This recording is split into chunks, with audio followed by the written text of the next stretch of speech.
Joy Achom! Joy Achom! Joy Achom! Shri Jitendra Singh ji, Shri Gaurav Gogoi जी, श्री दीप गोगोई जी, मेरे साथी श्री राणा गोस्वामी जी, जिन्होंने 2 सालों से मेरे साथ उत्तर प्रदेश में काम किया है, और मंच पे उपस्थित सभी कांग्रेस के नेतागण, मेरी प्यारी प्यारी बहनों और भाइयों, आपका इस मीटिंग में बहुत बहुत स्वागत और आपको बहुत बहुत धन्यवाद कि आपने मेरा इंतज़ार किया। मैं पिछली बार जब असम आई तो मुझे जो चाय के बागान में काम करती हैं अपनी बहनों से मुलाकात करने का मौका मिला। मुझे आज बहुत खुशी है कि यहाँ पे तमाम मेरी बहनें बैठी हैं और मुझे महिलाएं ज़्यादा दिख रही हैं, पुरुष कम। तो मैं आपको बताना चाहती हूँ कि जब उस चाय के बागान में मैं गई और मैंने अपनी बहनों से बातें की तो मुझे बहुत सारी चीज़ें पता चली जो मैं पहले नहीं जानती थी। देखिए, असम की जो संस्कृति है, आपकी जो अस्मिता है, जिसके बारे में जो भी नेता आता है आपके सामने बात करता है, चाहे वो कांग्रेस पार्टी का नेता है, चाहे वो भाजपा का नेता है, हम सब यहाँ आकर आपको बड़े बड़े भाषण देते हैं और हम कहते हैं कि आपकी संस्कृति को बचाने वाले हम हैं। लेकिन उस चाय के बागान में जब मैं गई और मैं अपनी बहनों से मिली तो मुझे यह एहसास हुआ कि आपकी संस्कृति की रखवाली मेरे सामने बैठी हुई थी। जो चाय के बागानों में महिलाएं काम करती हैं, जो महिलाएं दिन भर मजदूरी करती हैं, जो घर गृहस्थी संभालती हैं, जो बाहर जाके प्रोफेशनल काम करती हैं, वही महिलाएं असम की माँ हैं, वही महिलाएं असम की बेटियां हैं और वही महिलाएं असमिया संस्कृति को की रखवाली करने वाली हैं। मैं जब घर गई तो फिर मौका मिला कि दोबारा असम आना है चुनाव के लिए, तो मैंने सोचा मैं कुछ भाषण सुन लूं, देख लूं कि दूसरी पार्टी के लोग क्या कह रहे हैं। तो कल मैं प्रधानमंत्री जी का भाषण देख रही थी और बड़ी गंभीरता से प्रधानमंत्री जी कह रहे थे, जो भाषण में उपस्थित लोग थे उनको बता रहे थे कि मैं आपसे एक बहुत बड़ा दुख, मेरे मन में जो एक बहुत बड़ा दुख है वो मैं आपके सामने प्रस्तुत करना चाहता हूँ, मैं आपको बताना चाहता हूँ। तो मैंने सोचा कि बहुत गंभीर बात होगी, असम की विकास की बात होगी, जो काम हो रहा है, भाजपा की सरकार ने कुछ किया होगा उसकी बात होगी। लेकिन मैं हैरान हुई कि अगले शब्दों में प्रधानमंत्री जी ने कहा कि एक 22 साल की महिला ने एक ट्वीट किया था और उस ट्वीट के बारे में वो चर्चा कर रहे थे और वो बहुत गंभीरता से ये बात कह रहे थे कि कांग्रेस पार्टी ने एक बहुत बड़ा षड्यंत्र बनाया है जिससे दुनिया में चाय समाप्त हो जाए। अब आप सोच सकते हैं कि अगर प्रधानमंत्री जी को इतनी छोटी सी बात पर, किसी एक 22 साल की लड़की के ट्वीट पर इतना दुख हुआ, उनको ये दुख हुआ कि कांग्रेस पार्टी ने अपनी सोशल मीडिया पे 2 गलत फोटो डाल दी, बहुत दुख हुआ उन्हें। लेकिन जब यहाँ पे बाढ़ आई तो उनको दुख क्यों नहीं हुआ?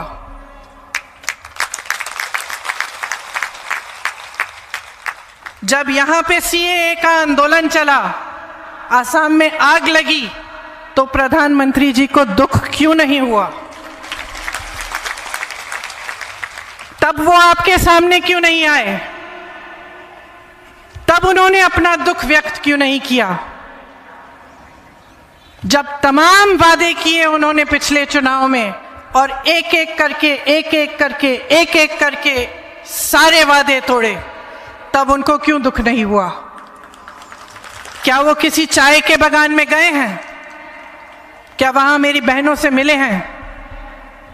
क्या मेरी बहनों की उंगलियों पे जो छाले हैं, जो ये चमड़ी सख्त हो चुकी है, काम करते करते, पत्तियां छीलते छीलते, क्या उन्होंने देखी हैं? क्या उस पे उन्हें दुख नहीं हुआ कि उन्होंने वादा किया था कि आपकी दिहाड़ी 350 रुपए की होगी, और आज तक आपको 350 रुपए नहीं मिले हैं? तो मुझे ऐसा लगा कि मैं चुनाव की सभा में आऊंगी तो मुझे आपको बड़े बड़े भाषण नहीं देने। आप महिला हैं, मेरी तरह माँ भी होंगे, आप में से नौजवान लड़कियां होंगी जो अपना भविष्य बना रही हैं। मैं दिल से आपके सामने कुछ चीज़ें कहना चाहती हूँ, आपको दिल से कुछ चीज़ें बताना चाहती हूँ। देखिए, समाज का सबसे बड़ा बोझ आप उठाती हैं। एक महिला, चाहे बड़े से बड़े परिवार की हो, चाहे गरीब हो, चाहे मजदूर हो, चाहे खुद एक उद्योगपति हो, हमेशा समाज का बोझ उठाती है। उस पर ये बोझ आता है या ये जिम्मेदारी आती है कि घर भी चलाए, गृहस्थी भी चलाए, बच्चों की परवरिश करे, परिवार में जितने भी सदस्य हैं उसे खुश रखे। ये सब उसकी जिम्मेदारी होती है। इसके साथ साथ वो मजदूरी भी करती है, काम भी करती है, कमाती भी है। तो मैं चाहती हूँ कि आपसे जब मैं बात करूं तो मैं सिर्फ सच्चाई बोलूं, और जिस सच्चाई से आप गुजर रहे हैं, जो असम में आज हो रहा है, उसके बारे में मैं आपसे बात करूं। तो देखिए, भाजपा ने आपसे बहुत वादे किए थे पिछले चुनाव में। आपसे कहा था कि 25 लाख रोजगार आपको मिलेंगे। क्या वो रोजगार मिले? नहीं मिले। जाति, भाटी और बेटी की रक्षा करेंगे, बहुत बड़ी बड़ी बातें बोली। उन्होंने कहा था कि असम अकॉर्ड में जो खंड 6 है, जिससे आपकी संस्कृति सुरक्षित रहती है, उसको लागू करेंगे। उसे भी लागू नहीं किया। उन्होंने कहा था सीएए लागू नहीं करेंगे, लेकिन सत्ता में आते ही सीएए लागू करने की बात की। चाय के बागानों में उन्होंने कहा था तमाम सुविधाएं मिलेंगी, लेकिन जिन महिलाओं से मैं मिली, उन्होंने मुझे कहा कि ना चिकित्सा की सुविधा है, न टॉयलेट की सुविधा है, न उनकी दिहाड़ी बढ़ाई गई है। एक महिला ने मुझे बताया कि एक दिन की दिहाड़ी नहीं मिलती तो परिवार में कोई ना कोई सदस्य भूखा सोता है। तो ये सच्चाई है आपके सामने, और इस सच्चाई के पीछे जो राजनीति है, उसने आपको वादा किया था कि आपको जो मुख्यमंत्री मिलेगा, असमिया मुख्यमंत्री मिलेगा, आपकी सरकार असम के लिए असम से चलाई जाएगी।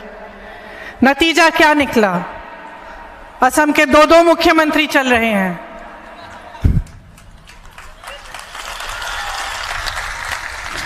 असम की सरकार असम से नहीं चल रही है, दिल्ली से चल रही है।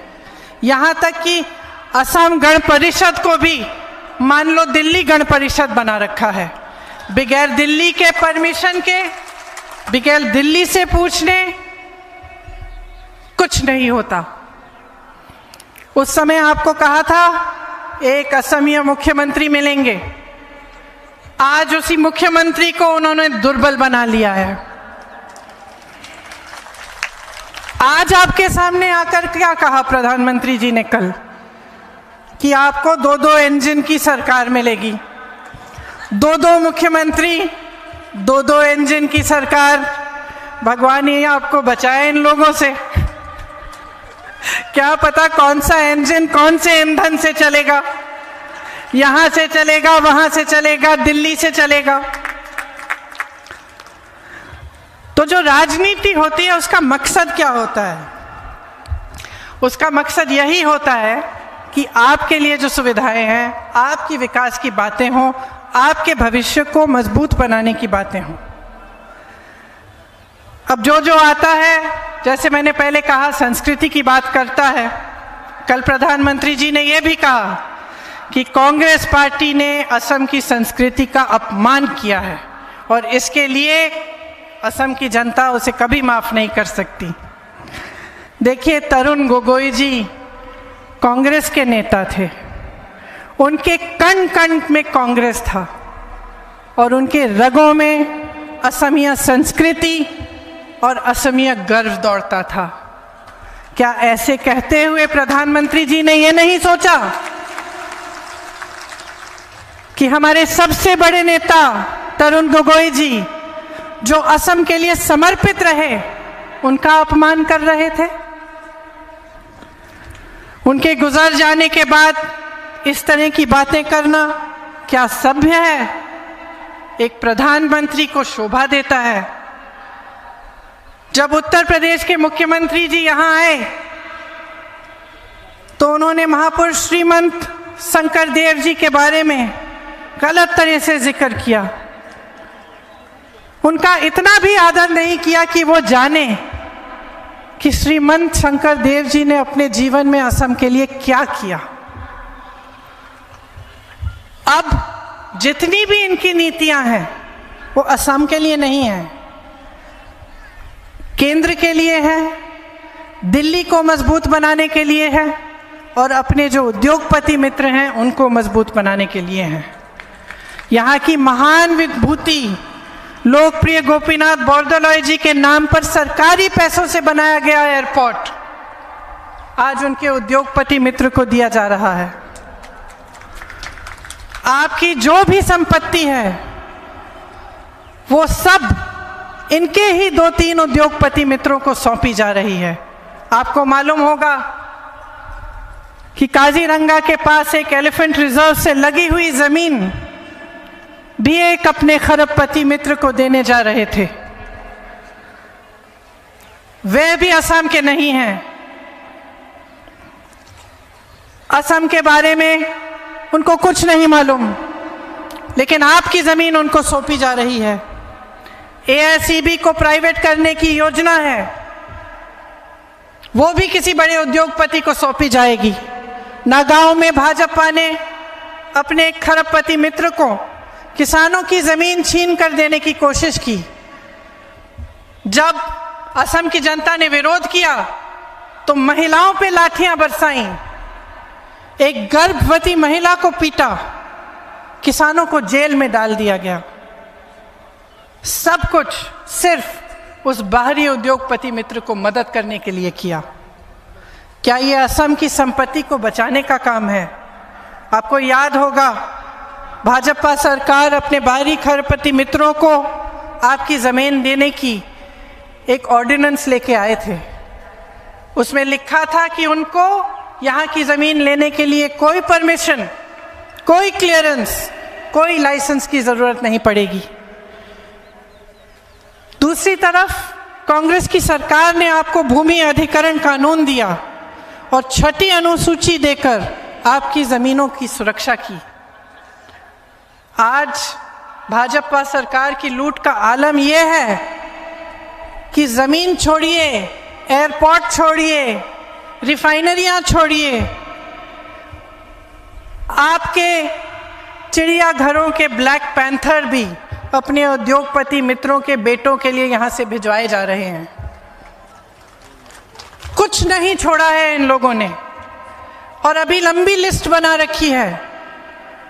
नुमालीगढ़ की रिफाइनरी भी बेचना चाह रहे हैं। एक तरफ सीएए से आपकी संस्कृति को बर्बाद करना चाह रहे हैं, आपकी संस्कृति पर हमला कर रहे हैं, दूसरी तरफ आपकी ज़मीनें, आपकी संपत्ति बड़े बड़े उद्योगपतियों को बेची जा रही है। असम के लोगों ने जब सीएए का विरोध किया तो श्री जुबिन गर्ग जी के गीत से भाजपा को कहा था, पॉलिटिक्स नो कोरिबा बंधु। लेकिन अफसोस की बात यह है कि उन्होंने हर चीज में पॉलिटिक्स की है। असम के साथ एक ऐसी पॉलिटिक्स की है जिससे असम का विकास रुक गया। जो जो उन्होंने कहा था कुछ नहीं किया, उसके बजाय उन्होंने सबसे धोखा किया, युवाओं से धोखा किया। 25 लाख नौकरियां देंगे कहकर 3 लाख सरकारी पद अभी भी खाली हैं। असम में 40 लाख बेरोजगार बच्चे हैं। असम का हर छठा बीए बेरोजगार है और हर 10वां एमए बेरोजगार है। आप अपने बच्चों को बड़ा करते हैं, पढ़ाते हैं किस लिए? कि एक दिन रोजगार मिलेगा, भविष्य बनेगा। और ये बेचारे बच्चे पढ़ते हैं, लिखते हैं, मेहनत करते हैं, सरकार उनके लिए कोई सुविधा नहीं करती। भर्तियों में भी बड़े से बड़े स्कैम, एसआई स्कैम, पीएनआरडी स्कैम, लाखों युवाओं के भविष्य खराब हुए हैं। असम के युवा को दिल्ली, मुंबई, बेंगलोर काम के लिए जाना पड़ता है। वहाँ पर भी जो भाजपाई विचारधारा के लोग हैं उन्हें ठीक तरह से सम्मान नहीं देते, उनका अपमान करते हैं। आपको ये मांगना चाहिए, जो भी नेता आपके सामने आए, आपको कोई मुफ्त का 2 व्हीलर नहीं चाहिए। आपको नौकरी मांगनी चाहिए, रोजगार मांगना चाहिए, अपना विकास मांगना चाहिए, अपना भविष्य मांगना चाहिए। आपको किसी की चंदा नहीं चाहिए। आप अपने आत्मसम्मान की लड़ाई लड़ रहे हैं। ये चुनाव आपकी आत्मसम्मान की बात है। जिस तरह से युवाओं को धोखा दिया है, उसी तरह से चाय के बगान के श्रमिकों को धोखा दिया है। कहा था टी ट्राइब्स को एक अलग दर्जा देंगे, नहीं दिया। जमीन के पट्टे देंगे, वो भी नहीं दिए। जैसे मैंने पहले कहा 350 की दिहाड़ी देनी थी, वो भी नहीं दी। अब चुनाव आ रहा है, कुछ हफ्ते पहले थोड़ी सी बढ़ा दी, ये दिखाने के लिए कि हम कुछ करेंगे आपके लिए। तो जब ये आपके सामने आकर इतने बड़े बड़े वादे करते हैं कि हम आपका भविष्य बनाएंगे, हम विकास कराएंगे, तो आप इनमें विश्वास कैसे कर सकते हैं? क्योंकि आपका अनुभव रहा है, आपने देखा है 5 सालों में क्या किया गया आपके लिए। जब कांग्रेस की सरकार थी, जब तरुण गोगोई जी की सरकार थी, हो सकता है कि कांग्रेस से भी कुछ गलतियां हुई, लेकिन विकास तो हुआ था असम का। आपकी संस्कृति तो बचाई गई थी। कोई सीएए जैसा कानून तो नहीं थोपा गया था आप पे। तो आप मेरी बहनें हैं, आपके सामने खड़े होकर सिर्फ ये कहना चाहती हूं, अपने जीवन की परिस्थिति आपसे अच्छी तरह से कोई नहीं जानता। मैं नहीं जानती, मेरे साथ बैठे हुए नेता भी शायद इस तरह से नहीं जानते होंगे जिस तरह से आप जानते हैं। रोज आप उस सच्चाई का सामना करते हैं। तो जब आप निर्णय लेने जाएंगे, बहुत सोच समझ के लीजिए। कांग्रेस पार्टी ने इस चुनाव में एक अच्छा काम किया है। चुनाव से पहले आपके बीच हमारे पार्टी के नेता आए, पूरे असम में घूमे और जो आपकी मांगें थी, जो आपकी समस्याएं थी, उनको समझने की उन्होंने कोशिश की।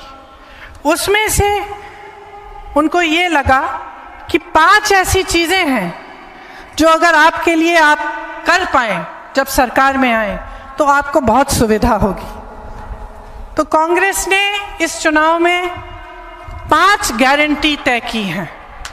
ये वादे नहीं हैं, ये खोखले वादे नहीं हैं, ये झूठ नहीं है। ये 5 गारंटी हैं कि कांग्रेस कह रही है कि हमारी सरकार बनेगी तो हम गारंटी करते हैं कि ये काम हम आपके लिए करेंगे। क्या है ये 5 गारंटी? सबसे पहले तो रोजगार की बात है। हम 25 लाख रोजगार का दावा नहीं कर रहे हैं, हम 5 लाख रोजगार देने का दावा कर रहे हैं। क्यों? क्योंकि हमें मालूम है कि एक ऐसा दावा है जिसे हम पूरा कर सकते हैं, ये खोखला नहीं है। हम भी कह सकते थे 25 लाख करेंगे, लेकिन हम वो कह रहे हैं जो हम करके दिखाएंगे। हम कह रहे हैं कि किसी भी हालत में असम में सीएए लागू नहीं होने देंगे, कि किसी भी हालत में असम की संस्कृति पर आंच नहीं आने देंगे,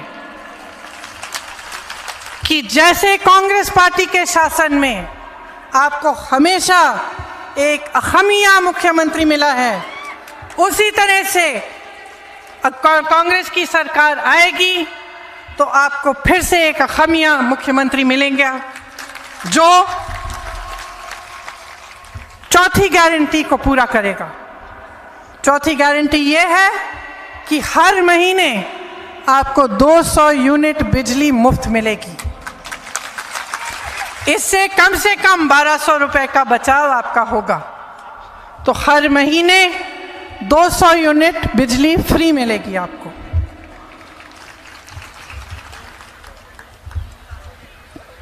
एक और गारंटी ये है कि जो टी ट्राइब्स के मेरे भाई बहन हैं, उसके लिए हम कह रहे हैं कि हम दिहाड़ी 365 रुपए की करेंगे। और ये मेरा अपना वादा है आपको कि हमारी सरकार बनेगी तो हम इसको कराएंगे। 5वां गारंटी आखिरी गारंटी है, लेकिन मेरी बहनें ध्यान से सुने, क्योंकि इसमें आपका सम्मान जुड़ा हुआ है। आप गृहस्थ हैं और जो काम आप करती हैं, जो महिला घर पे रहकर सारा काम करती है, बच्चों को बड़ा करती है, मेहनत करती है, उसकी समाज में बहुत कम पहचान है। समाज छोड़िए, सरकार कम पहचानती है। हम चाहते हैं कि आपको अपना सम्मान मिले, अपना पहचान मिले, कि जो गृहस्थ महिलाएं हैं उनको 2000 रुपए हर महीने उनके खाते में कांग्रेस की सरकार डायरेक्ट डालेगी। महिलाओं के खाते में ये पैसे आएंगे ताकि आप बचाव कर सकती हैं, आप अपने पैरों पे खड़े हो सकती हैं और आपने अपने परिवार के लिए आप भी घर में जो काम है उसको भी करते हुए कुछ कमा सकती हैं। तो ये हमारी 5 गारंटी है जो हमें आशा है कि जब हमारी सरकार बनेगी तो हम इन पर पूरी तरह से खरे उतरेंगे। अब राणा गोस्वामी जी के बारे में मैं एक बात कहना चाहती हूँ। राणा जी ने मेरे साथ उत्तर प्रदेश में काम किया। शायद पता नहीं आप जानते हैं कि नहीं, मैं उत्तर प्रदेश की प्रभारी हूँ कांग्रेस पार्टी के लिए। तो शुरू में जब काम करना शुरू किया तो राणा जी सब मीटिंग में आते थे, बहुत मेहनत करते थे और मुझे लगा बहुत मेहनती इंसान है।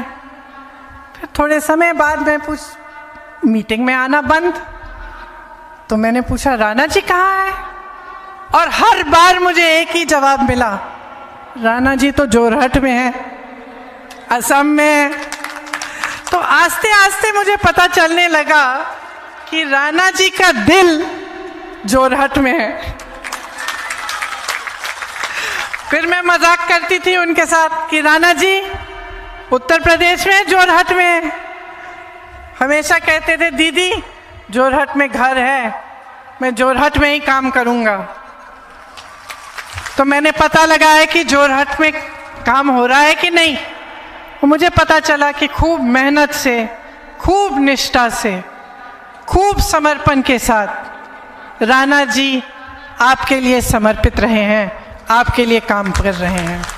और मैं कहना चाहती हूँ कि मुझे बहुत खुशी हुई कि जहाँ उनका दिल है वहीं उनकी कर्मभूमि है, और आज यहीं से वे चुनाव लड़ रहे हैं, क्योंकि मैं जानती हूं अपने अनुभव से, आपको छोड़कर राणा गोस्वामी जी प्रियंका गांधी के पास भी नहीं आएंगे।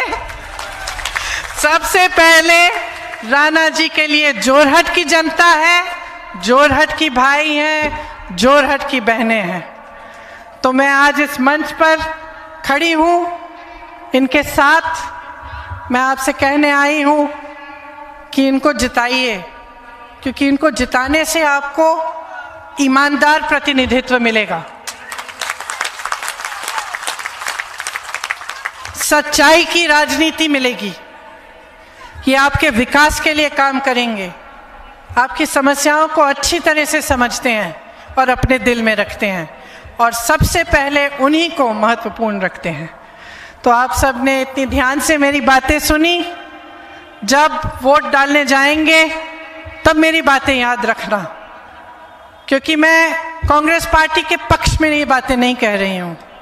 मेरी पार्टी है, मुझे प्यार है अपनी पार्टी से, लेकिन मैं आपके पक्ष में ये कह रही हूँ कि ये आपका भविष्य है, आपके हाथों में है। आप कांग्रेस पार्टी को सरकार में लाएंगे तो आपका भविष्य सुरक्षित रहेगा। अगर कांग्रेस पार्टी को नहीं जिताएंगे और एक ऐसी फिर से सरकार लाएंगे जो कहीं रिमोट कंट्रोल से चल रही है, जिसके नेता आपके सामने सिर्फ चुनाव के वक्त दिखते हैं, दुख के वक्त नहीं दिखते, तो आप ही का नुकसान होगा। तो मेरी बातें याद रखिए। आप सब ने बहुत बहुत प्यार दिया, इसके लिए मैं हमेशा आभारी रहूंगी। धन्यवाद। जय हिंद।